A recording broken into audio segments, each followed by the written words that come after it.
Alhamdulillahilladzi bi ni'matihi tatimmu shalihat wassalatu wassalamu ala rasulillahi Muhammadin wa ala alihi wa ashabihi ajmain. Allahumma inna nas'aluka ilman nafi'an wa rizqan thayyiban wa amalan mutaqabbalan, amma ba'du. Alhamdulillah, kita bersyukur kepada Allah dan memujinya. Dia masih memberikan kepada kita nikmat usia, nikmat kehidupan.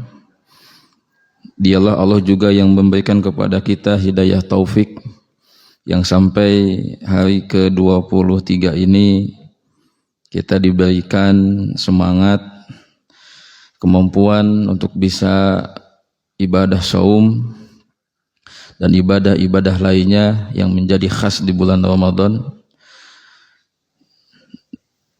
Dan khususnya nikmat bisa beriktikaf bagi orang-orang yang melakukan iktikaf pada Ramadan kali ini dengan iktikaf secara full, secara sempurna 10 hari terakhir di bulan Ramadan. Jamaah rahimakumullah, di hari ke-21 kemarin saya menonton ada satu ceramah yang temanya tentang hukum meninggalkan puasa dan apa saja yang membatalkan puasa. Saya kemudian memberikan komentar, tema itu bagus tapi kehilangan konteks. Jadi kalau sudah masuk 10 hari terakhir bulan Ramadan, temanya yang sesuai konteks itu adalah tentang bagaimana motivasi menghidupkan 10 hari terakhir bulan Ramadan. Bagaimana motivasi untuk bisa beriktikaf. Bagaimana menggapai Lailatul Qadar. Bagaimana membayar zakat fitrah. Bukan lagi ngomong tentang hukum meninggalkan puasa Ramadan dan apa yang membatalkan puasa. Ini belajar dari kejadian itu, dari kasus video itu. Jadi hal-hal yang baik itu jadi akan kehilangan relevansinya ketika disampaikan tidak sesuai dengan konteksnya. Jadi jamaah sekalian, di 10 hari terakhir bulan Ramadan ini fokus kita adalah bagaimana kita bisa sukses beriktikaf. Nanti kita bahas tentang sukses iktikaf ini.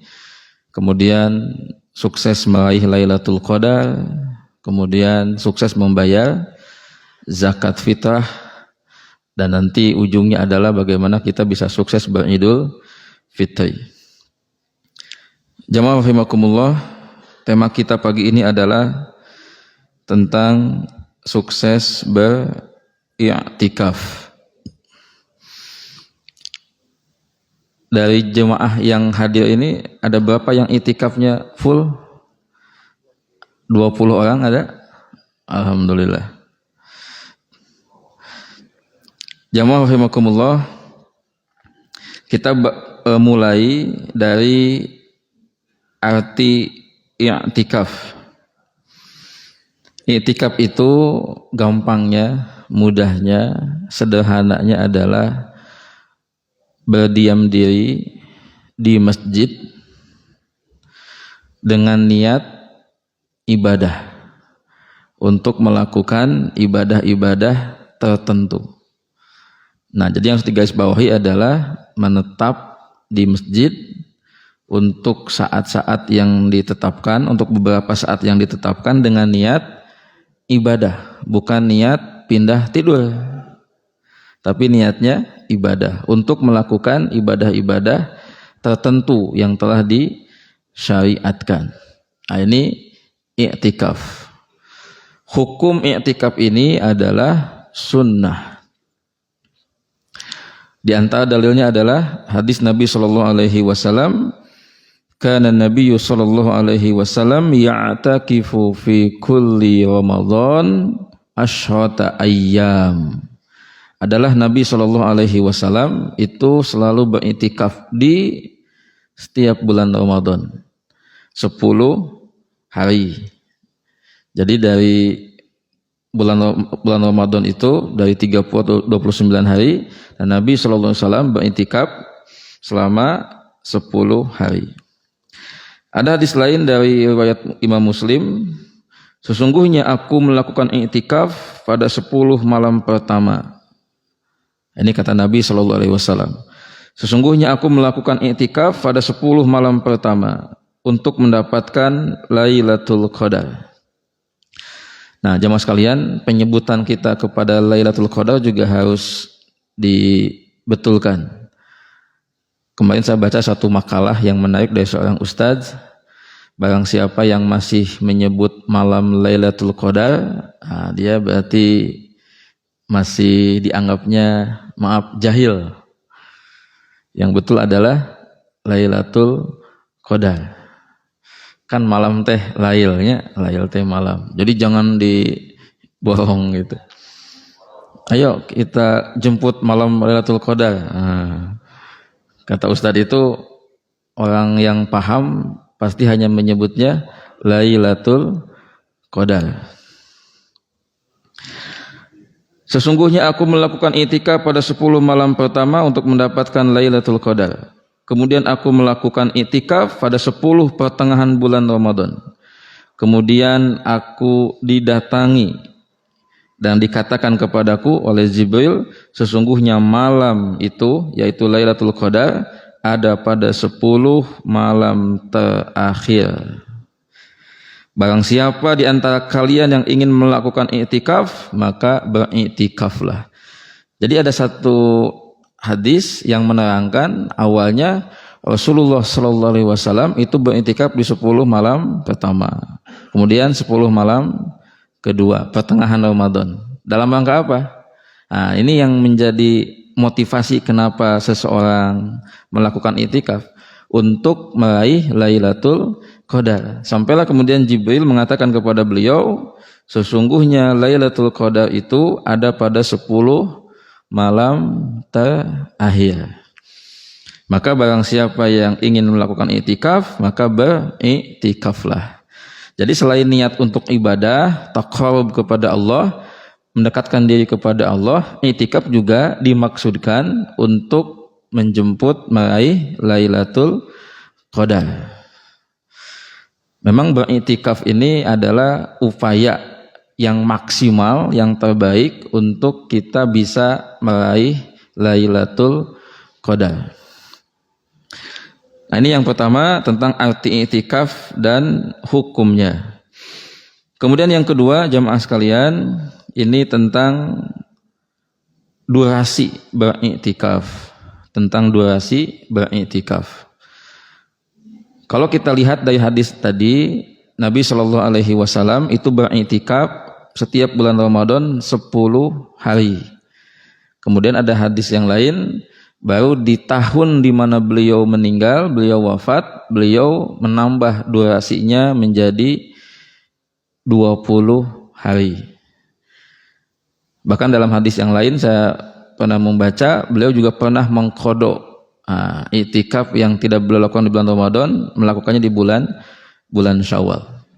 Dan kalau kita buka beberapa literatur Islam, sesungguhnya i'tikaf ini adalah termasuk dalam syar'un man qablana, syariat orang-orang sebelum kita. Jadi i'tikaf ini adalah ibadahnya penganut agama Hanif, berarti penerus agama Ibrahim sebelum nanti Islam datang yang dibawa oleh Rasulullah sallallahu alaihi wasallam. Orang-orang Hanif dulu mereka beriktikaf itu di gua-gua, di gunung-gunung. Mereka menyendiri. Mereka di sana bertahanus, istilah lainnya itu bertapa gitu ya, menyendiri, berkhulwah, melakukan ibadah kepada Allah Subhanahu wa taala. Dan ini juga yang dilakukan oleh Rasulullah sallallahu alaihi wasallam 3 tahun kurang lebih sebelum turunnya wahyu pertama. Beliau kan berkhulwah, bertahanus di mana? Di gua Hiro. Nah, di sana beliau bertafakur, kemudian mencoba mempelajari, mengamati, menganalisa tentang kondisi sosial masyarakat di Mekah. Jadi ketika di Gua Hiro itu beliau melakukan tafakur, kemudian juga ibadah, kemudian sambil melihat Ka'bah. Karena dari Gua Hira itu bisa terlihat ya view-nya. Jadi jamaah sekalian, i'tikaf ini adalah syariat orang-orang sebelum kita. Hanya ketika kemudian Islam datang, Rasulullah SAW menerima wahyu, nah kemudian dimodifikasi, direvisi, sehingga tempat i'tikaf ini tidak lagi di gua-gua, nggak di gunung-gunung, tapi disyariatkannya di masjid. Jadi kalau ada yang beriktikafnya di rumah, nah itu tidak sah, ya, gitu. Ayo iktikaf, oh saya mau di rumah aja. Nah ini maknanya dua nih, saya mau di rumah aja. Kalau maknanya adalah saya iktikafnya di rumah, ini salah. Kalau maknanya saya mah nggak akan iktikaf, saya mah mau di rumah saja, nah ini benar maknanya, gitu ya. Baik, kembali kepada durasi dari i'tikaf. Saya mengumpulkan pendapat-pendapat para ulama jamaah sekalian, durasi maksimal i'tikaf itu tidak ada batasan. Tidak ada batasan. Jadi kalau ada orang dia mau beriktikaf sebulan penuh, lebih daripada itu nggak ada masalah, silakan. Namun Nabi SAW dalam konteks bulan Ramadan, nah beliau mempraktekkan, mencontohkan 10 hari pertama. Kan nanti muncul pertanyaan, bisa nggak beriktikaf di luar Ramadan? Ya bisa saja, silakan saja. Apalagi orang itu misalkan punya satu kondisi, situasi kepribadian, kehidupan yang mengharuskan dia untuk menepi, menyendiri dulu, gitu. Ya silakan. Karena tadi konsep i'tikaf adalah menetap berdiam diri di masjid dengan adab-adab dan tata tertib tertentu. Kemudian ulama kita berbeda pendapat dalam hal durasi minimal i'tikaf. Ada yang berpendapat minimal 1 hari, ada yang berpendapat minimal 1 malam, ada yang berpendapat tidak ada batasan minimal. Andaikan orang mau beriktikaf di masjid hanya beberapa saat, 1 jam, 2 jam, itu juga dipersilahkan. Dan inilah yang menjadi pendapat mayoritas, tidak ada batasan minimal. Nah, sehingga dengan adanya pendapat-pendapat ulama ini, maka orang-orang yang i'tikaf kalong pun itu dapat dasar hukumnya, ada payung hukumnya gitu. Tapi kalau bicara fadilah, bicara keutamaan, tentu i'tikaf yang sempurna 10 hari full itu adalah luar biasa. Tidak akan sama pahalanya dengan yang i'tikafnya cuman beberapa hari atau i'tikafnya ngalong. Bahkan yang ngalong pun cuman dari jam 2 sampai jam 3. Jangankan dibandingkan sama yang i'tikaf full. I'tikaf yang dari jam 2 sampai jam 3 itu dikalahkan sama yang i'tikafnya dari jam 9 sampai jam 3. Gitu. Jadi semakin lama durasi, semakin banyak fadilahnya, semakin banyak kebaikannya. Nah, jadi jamaah sekalian yang baru bisa i'tikafnya malamnya saja, itu pun tidak full dari ba'da sholat tarawih sampai waktu sahur, hanya dari tengah malam atau dari jam 1 jam 2, nah, itu punya dasar hukum. Tapi saya setuju dengan pendapat seorang ulama, ya minimal atau sekali lah seumur hidup nyoba i'tikaf full 10 hari. Saya pribadi baru 1 kali i'tikaf full, itu waktu masih muda, habis lulus pesantren, gitu. Nyoba. Jadi bagi yang masih muda nih, coba motivasi dirinya untuk beriktikaf. Jadi bapak-bapak yang punya anak muda, dorong ya untuk bisa beriktikaf. Pas kesini agak susah nih beriktikaf secara full ini. Ada beberapa pertimbangan teknis, alasan teknis. Makanya ketika ada bapak-bapak di sini yang dia sudah berumah tangga, berkeluarga, punya urusan usaha, bisnis, kerja, tapi bisa beriktikaf, wah saya ngacungin jempolnya opat itu ya. Luar biasa. Karena ada pengorbanan, ada perjuangan, ada benar-benar dunia yang ditinggalkan. Karena konsep dari i'tikaf adalah dia meninggalkan dulu kesenangan dunia, fokus pikiran dunia, kayak mengasingkan diri gitu untuk taqarrub kepada Allah.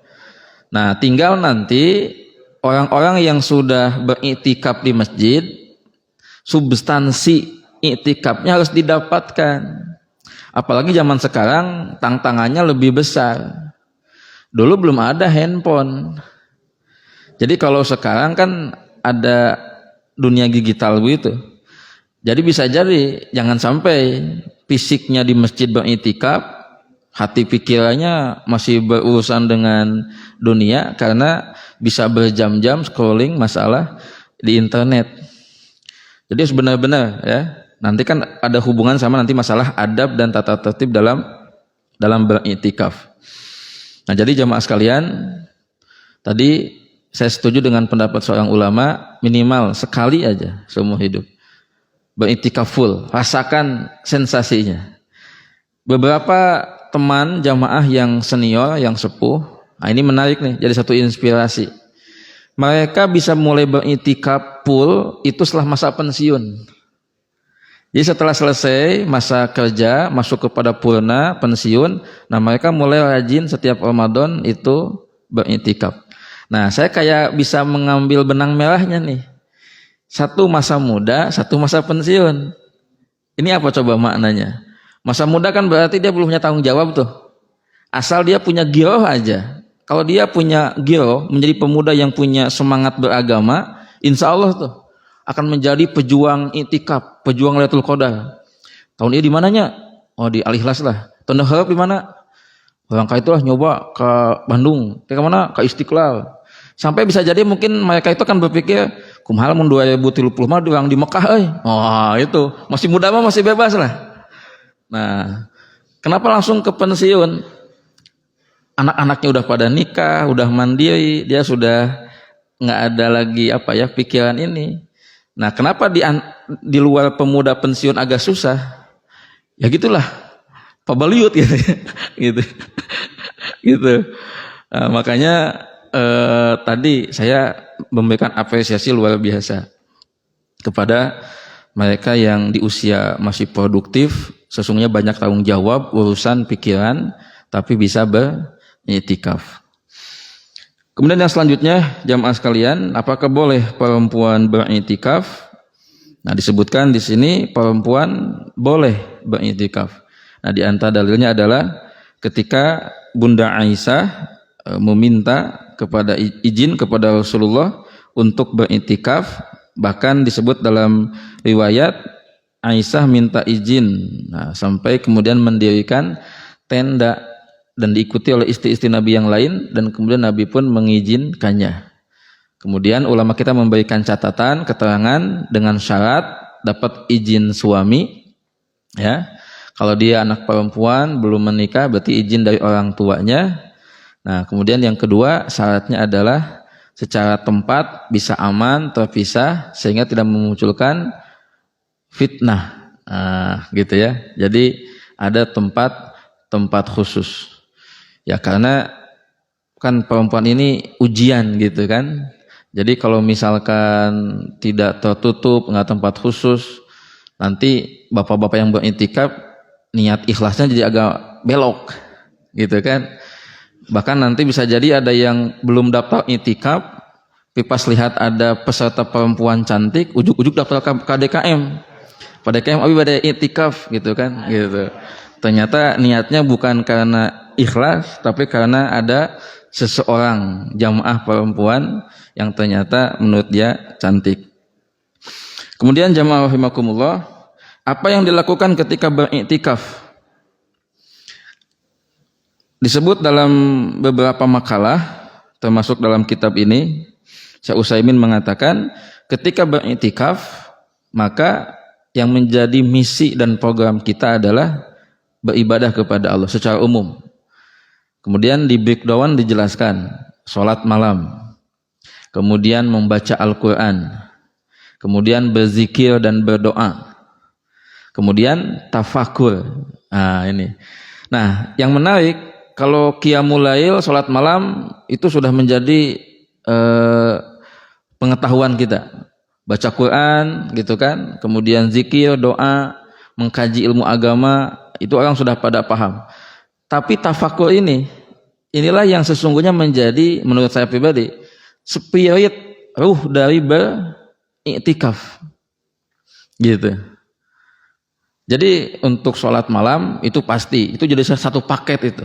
Jadi kalau ada i'tikaf tapi orang di sana nggak baca Quran, nggak mengkaji agama, nggak membaca buku, nggak qiyamul lail, nah itu tuh dipertanyakan. Nah, naonan maneh di masjid atuh?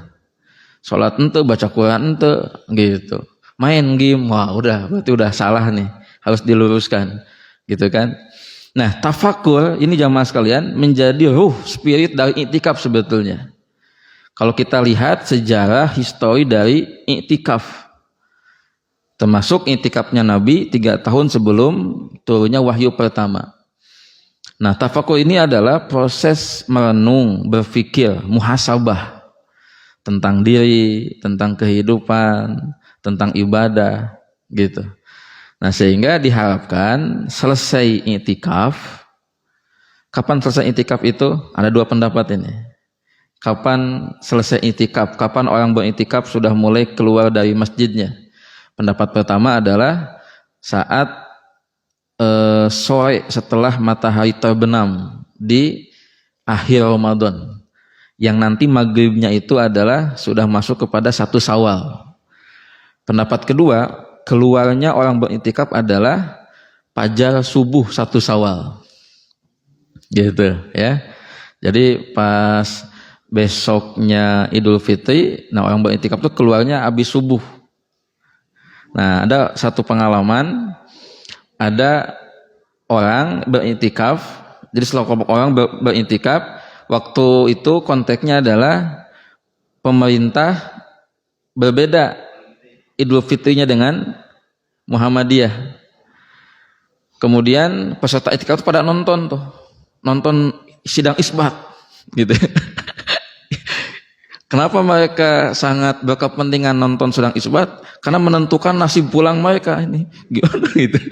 Dia bingung gitu. Ya. Akhirnya terpecah lah ya. Ada yang pulangnya nunggu sidang isbat dulu, ada yang yakin dah saya mah besok gitu kan, nggak nunggu pemerintah. Nah, sampai kejadian seperti itu. Jadi bukan hanya bagi ibu-ibu yang masak tumis ya, tapi yang i'tikaf pun jadi bingung gitu, kapan pulangnya.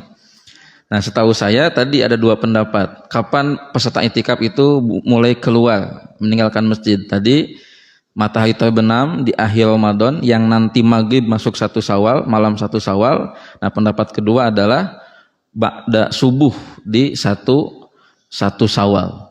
Berarti kalau yang ngikutin pendapat kedua, ya lebaranan di tempat i'tikaf jika nama, ya. Gitu. Kalau i'tikafnya misalkan di masjid mana gitu kan. Karena susah habis subuh ngejar ke tempat rumahnya mungkin 1 jam 2 jam gitu. Berarti lebarannya di tempat i'tikaf. Nah, kalau yang berpendapat pertama, dia masih bisa ngejar untuk lebaran di rumahnya. Gitu. Sehingga jadi terasa indah gitu kan. Kenapa terasa indah? Ya karena habis berjuang 10 hari, coba bertahanus, berkhulwat gitu kan. Kemudian ketemu lagi sama keluarga. Itu kan sesuatu yang luar biasa. Nah, baik jemaah rahimakumullah, itu yang dilakukan ketika i'tikaf. Nah, ini contoh lagi nih. Saya kemarin waktu i'tikaf ngalong di masjid rumah, itu 1 malam bisa baca sampai 3 juz. Artinya apa? Kalau ada orang yang ketika di 10 awal, 10 pertengahan baca Qur'annya agak terganggu, nggak konsisten, sampai sedikit pendapatan surat, pendapatan juznya, itu sebetulnya kalau ada kemauan itu bisa melakukan percepatan di 10 malam akhir Ramadan. Jadi bagi yang beriktikaf sebetulnya waktu kesempatan untuk baca Quran bisa lebih banyak, lebih cepat gitu. Dengan tadi 1 kali duduk, misalkan andaikan 1 kali duduk 1 juz saja, pagi 1 juz, siang 1 juz, malam biasanya lebih bergairah. Itu bisa jadi 1 hari bisa dapat 5 juz, bisa tuh. Gitu. Dan kita jadi mulai paham kenapa dulu banyak salafus soleh yang khatamnya berkali-kali. Nah, bisa jadi diantara jawabannya adalah para salafus soleh memang ketika Ramadan betul-betul fokus ke ibadah, khususnya di 10 malam terakhir bulan Ramadan. Nah kita ini kan orang-orang yang selalu gagal fokus gitu. Jadi fokus nanti tetap along gitu, saya gagal fokus gitu dalam ibadah ini. Kemudian jamaah rahimakumullah, apa yang termasuk adab-adab dalam beriktikaf? Jadi pembahasan adab ini lebih tepat adalah untuk yang beriktikafnya sempurna. 10 hari full di akhir bulan Ramadan. Bagi yang iktikaf cuma 1 jam 2 jam, nah adab ini tidak berlaku menurut saya. Contoh misalkan tentang dilarang untuk berjima, berhubungan suami istri. Ini bagi yang iktikaf full. Dan mereka kan dilarang untuk keluar rumah, kecuali yang sifatnya hajat. Tapi bagi orang yang iktikaf 1 jam 2 jam, nggak bisa tuh. Ya? Bahkan mungkin sebelum berangkat ke masjid dia sama istrinya dulu beribadah, ya. Pulang jam 3 masih ada waktu dari bisa ngapain gitu kan gitu. Tapi bagi yang iktikaf full nggak bisa. Iktikaf full nggak bisa. Gitu, ya. Baik, pertama tidak boleh keluar karena sesuatu keluar karena sesuatu yang tidak bisa dihindarkan, baik yang sifatnya manusiawi, hajat manusiawi ataupun syar'i, maka ini diperbolehkan. Seperti keluar untuk buang air, untuk wudu, untuk mandi wajib, nah itu diperbolehkan. Meskipun harus keluar dari bangunan masjid, gitu ya. Kemudian keluar dari masjid untuk melakukan amalan yang tidak wajib, seperti menengok orang sakit, menyaksikan jenazah atau takziah. Maka orang beriktikaf tidak boleh keluar, kecuali jika saat pertama kali iktikaf dia sudah mensyaratkan hal tersebut. Misalkan temannya ada yang sakit dan ia sudah ada niat ingin menjenguk, nah, itu kata Syekh Utsaimin itu diperbolehkan. Walaupun kita juga nggak menutup telinga mata, ada pendapat lain tetap tidak diperbolehkan, ya. Kemudian keluar dari masjid untuk melakukan sesuatu yang dapat menghilangkan iktikafnya dan iktikafnya jadi batal. Keluar untuk jual beli. Jadi izin sama temannya, habis duhur saya mau keluar dulu ya, nanti saya pulang lagi pas jelang maghrib. Mau kemana? Mau jualan dulu, jualan kolak, candil, baju gitu kan. Nah ini jadi batal iktikafnya, itu nggak boleh. Berarti masih setengah-setengah gitu. Atau jangan-jangan ada orang kayak begini ya. Jadi sebetulnya dia itu sudah niatnya bagus, mau tidur di masjid selama 10 malam terakhir. Cuman si gayanya masih gaya ngalong gitu. Tetap tesah gitunya iktikafnya. Kemudian untuk berhubungan dengan istrinya, itu tidak boleh. Kemudian hal-hal yang lain yang itu bisa membatalkan iktikafnya. Nah, jadi poin-poin ini adalah bagi orang-orang yang iktikafnya sempurna, full. Jadi ada aturan, ada adab dan ada tata tertib, gitu. Nah, bagi yang iktikaf sudah full itu ada fleksibilitas. Nah, kalau ada yang mengatakan atuh enak anu fleksibelnya oke, tapi Anda kalah dari sisi fadilah, pahala, gitu. Kan kita selama di dunia mah Pak, Bu, jadi belum terlalu melihat dampak perbedaan pahala itu. Kayak di akhirat mah benar itu akan merasakan kaduhung gitu. Kan ingat dalam sebuah hadis dikatakan apa yang menjadi penyesalan penghuni surga? Mereka tidak banyak berzikir, mereka meluputkan beberapa waktu dengan tidak berzikir. Artinya nanti di akhirat orang yang melalaikan amal soleh, yang sedikit beramal soleh, itu akan menyesal kenapa dulu waktu di dunia tidak maksimal. Gitu.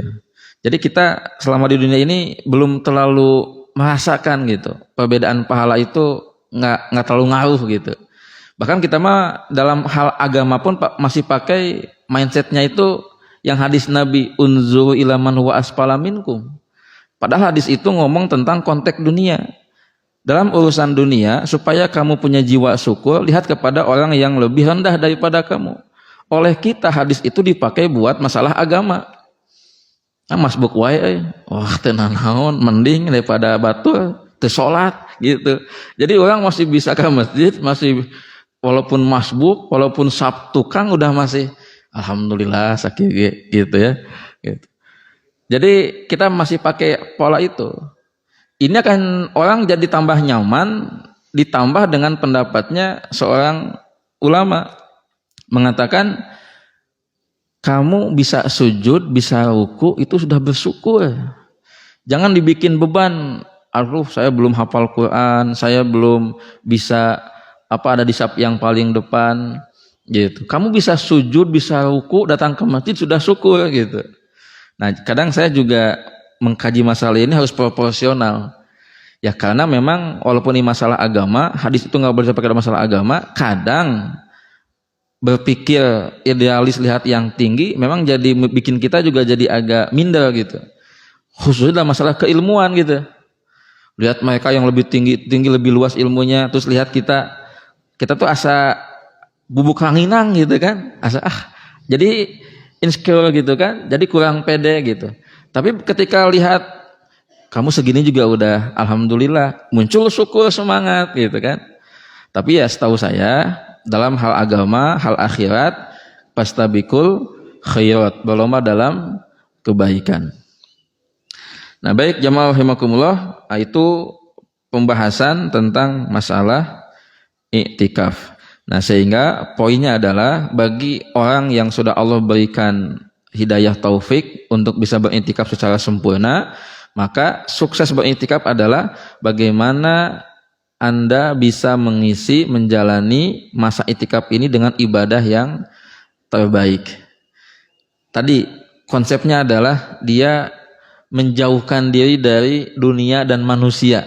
Banyak-banyaklah waktu untuk berkholwat, berdua dengan Allah Subhanahu wa taala dengan salat.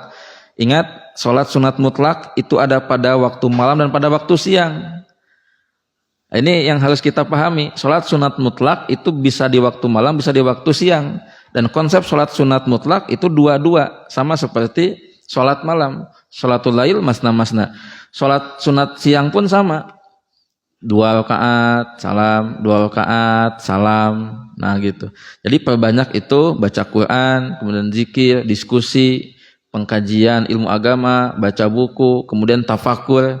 Nah ini amalan-amalan yang harus dilakukan sama orang-orang beriktikaf agar iktikafnya sukses. Bagi yang iktikafnya sebagian malam saja, beberapa saat saja, nah gunakan yang 1 jam 2 jam itu untuk benar-benar ibadah kepada Allah Subhanahu wa taala.